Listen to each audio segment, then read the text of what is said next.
from UK today, I have with me somebody who is committed to providing unrivaled destination services. I really like that. Yeah. Keir Jones, Director of Klippa Relocation, a destination service provider founded in 2012, European Relocation Association member, offering a wide range of destination services from home searches, orientation tours, intercultural trainings, departure support, and many more. What is your superpower, Keir? What is my superpower? Superpower as a business or personally? Personally, I would prefer. Personally, okay. Well, to start off with, I'm not sure how comfortable I am with superpower because I'm not sure I have any of those. I would say my best trait, which we try to push around the business as well, is being empathetic and finding common ground with people. When my business partner Alex Hancock and I started Klippa, we both came from the position of being out on the road with assignees. So delivering the services face to face. And as you probably know, or probably imagine, spending 8 hours a day in a car with somebody is it gets quite involved. So finding common ground and building trust is something that I think you kind of need in your skill set to do this job well, because if it's not your thing, then it's going to be quite uncomfortable. And obviously it helps, and the more trust you have in this business, the better the services you can deliver, because people need to rely on you to do what you do. And the other thing I can do really well because of this job is parking. Anywhere in London, I can park a car. It's not anywhere, anyhow. Yeah. Big car, small space. No, not a problem. How do you keep the relationship with your clients, Keir? What makes your clients get back to you? Well, there's probably a few different factors in that for us. Communication, firstly. We're very responsive and very transparent. We like to keep all stakeholders involved in all parts of what we're doing. We don't go away and come back with a solution. We'll try and work with people to get the best solution. Accountability as well. This is a people business, and it's not. Well, I don't want to say that things do go wrong, but things do go wrong with there's a lot out of your control when you're dealing with people all the time. And we have always lived by the mantra that if we feel we could have done something better, then we will go out, hold our hands up and say, look, we could have managed it maybe this in a different way to achieve a different outcome. However, moving forward, we will make sure that we will come to a resolution through that. So accountability and flexibility as well. I know from a fact, because we went on a big sourcing expedition around Europe during COVID, just trying to find different partners and solutions, and we were pitching a slightly different service, and a lot of companies came back to say we don't do that. Now, I find that very strange in this world. I mean, what we want to do is we take on board somebody's concept and what they want to deliver, and we do our best to work our systems around that. There's no point in being rigid about what we do. What we do at the core is never really going to change. We help people settle into new destinations and find them properties. How we do it, we're open to new ideas. We're open to using different methods and trying to work with our clients to get that done. And if we do with the top three of those things I just mentioned, then quality of service is what keeps people coming back as well. Super. Keir, what was the hardest challenge that you have been confronted with? I guess we're taking the last 12 months out of this question. Yeah, please.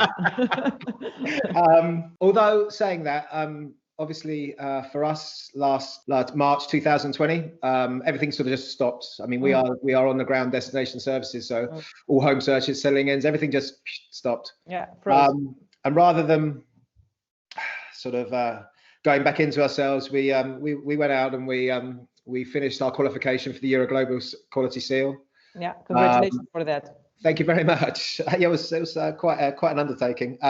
We also sourced a network in loads of different locations. We've got over 30 different locations worldwide now that we can service. So we went on a big recruitment drive, and we made sure that our infrastructure was ready for when business comes back on again. So we did spend the time creatively, and we definitely made the most of that time when business was quiet. However, the most difficult thing I think that certainly that Alex and I have come across in this business is coming from a background working for somebody else. When you're taking out high-level VIPs and you're getting the job done and everything, and you start out by yourself, you know you can deliver, you know you can do this, but knocking on doors and trying to get the trust of an RMC, taking on people who have no track record, no history as a business, and then being told that the RFP will be coming up in 3 years' time. And it was a hard, steep learning curve, if you like, to get there, because I think we were very confident because we knew we could do the job well. Yeah.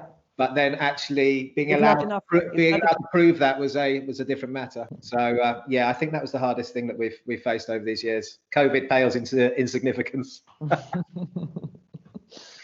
Keir, what is the nightmare of a relocation professional? There's so many answers to this. I would say, as I touched on earlier, it is a people business.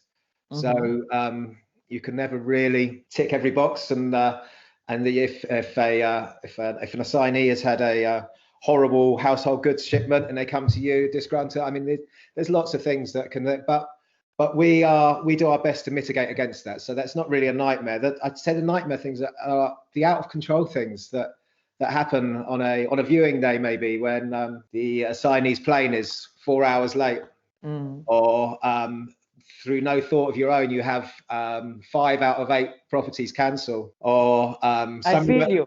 Yeah, I know. It's those things that are out of your control, which obviously most people understand. However, for you, it just, if you're there in the firing line, it's kind of like, well, I did everything right. However, this has happened, and it's one of those things. But I mean, most people are understanding when things happen, but as long as they don't happen too often. Super. And one last question, Keir.